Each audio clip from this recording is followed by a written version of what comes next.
Hey guys, it's Bridger from Tactical Penguin. We're back with another one today. We're going to be talking about the Vortex Viper HS 4-16 by 50. But before we get into it, remember as always to keep up with these reviews. Everything we talk about, whether it's a gun, a scope, a suppressor, accessories like lights, charging handles, it's all going to be covered with a discount in the description below. So there'll be a link and then the discount code will be up above it. And use that code at checkout and you'll get a discount on any of this stuff. And then also keep in mind that we're not sponsored by any of these companies. These companies don't send us stuff. Most of this is stuff we personally own and we stand by, enough that we use it in our everyday lives. So none of this is sent to us. We're not paid to say this. This is all our honest thoughts. And so on that note, let's get into this.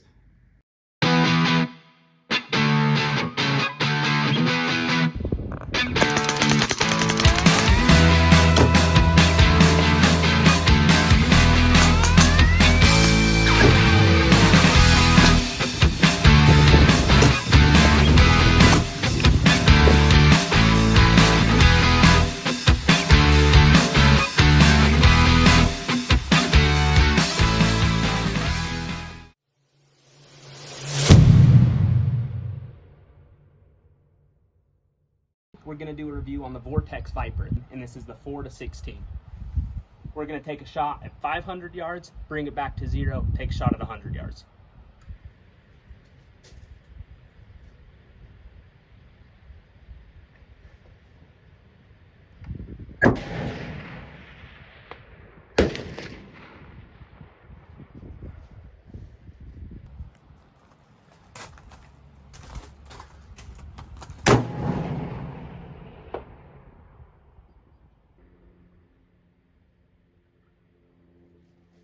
Smoke it. Every time I shoot a turkey, shot gobbles at me.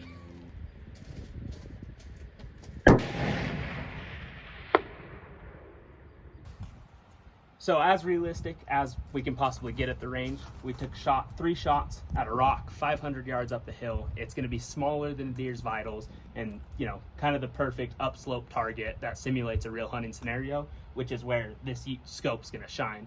All 3 shots drilled it. And that's 6.2 clicks up from 100 yards. So we're going to bring it back down to 100 and we'll take a couple more shots.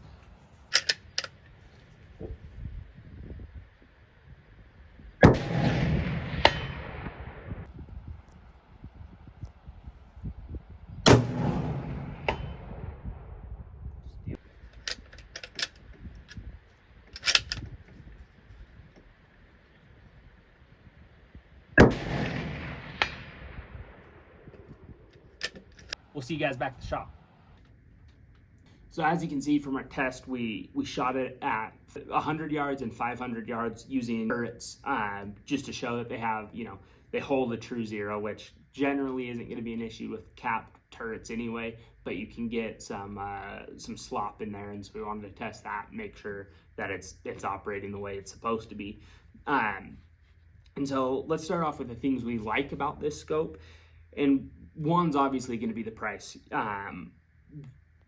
It works well for a scope under $1,000. I think if you're shopping on a budget and you're not wanting to break $1,000 or pay $1,500 on a scope, Vortex is probably the brand I recommend the most, and then especially the Vipers. They provide good quality at a good price. The eye relief is good. It's got a 4-inch eye relief. It's clear. You don't have to adjust it the same way you would, other scopes. It does have a parallax, which is always a bonus, which is going to be 50 to infinity yards. It's one piece of machined aluminum through and through. It's got the XD lens element. It's fully multi-coated. It's shock-proof. It's waterproof. It's fog-proof.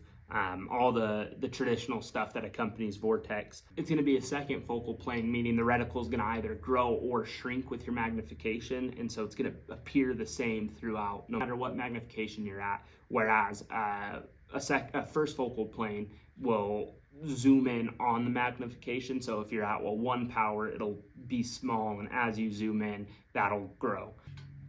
It's going to have their dead hold BDC reticle, which is just going to be the elevation notches going down, windage notches going to the side. it's about 1 MOA a notch. And then the deciding factor for maybe 90% of people who buy Vortex scopes is going to be their warranty. It's an unlimited, no questions asked lifetime warranty. So it doesn't matter if you're, the first to buy the scope or the 5th to have their hands on it. It doesn't matter if you run it over with your truck, drop it off a cliff, shoot it, whatever happens that defects your scope, they'll replace it or fix it, no questions asked.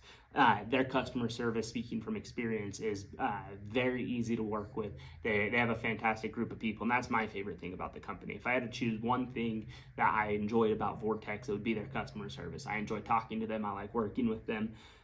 They've been easy for me, my customers, all around a great group of people, and I would say that's the best thing that this company's got going for them. And so, to get into some of the things I don't like, generally speaking, on my hunting rigs, I like to have ballistic turrets, but that's very personal. It just depends on you and your style of hunting. If you're not shooting past 500 yards, you can generally learn your dopes, especially with that dead hole reticle. It's easy to learn that and just go off of your notches. I personally like to have the versatility of making the adjustments and being able to stretch out a little bit longer. But that's all preference. It just depends what's important to you, especially if you're shopping at a certain price range. There's certain things you might have to give up over others. But all in all, for the price range, I can't come up with too many negatives. It hits a good price point. I think it does everything they set out to do with it. The drawbacks of it being, it's not going to be razor glass, and it's not gonna have the locking ballistic turrets. You can pretty much expect those are your two trade-offs for shopping this price range. Everything else is still tough as nails scope. It's still good glass. It does decent in low light. Overall, it's pretty versatile. You can take this, from this gun, put it on an AR for a coyote setup. Yeah, this is on an elk hunting rig right now. You can use it in any application you need.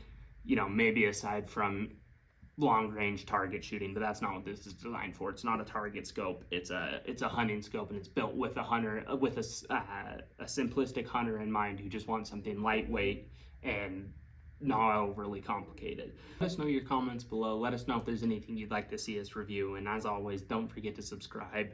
Keep up to date with these tutorials. They're the best way to get discounts on the cool stuff that you enjoy. We'll see you guys next time.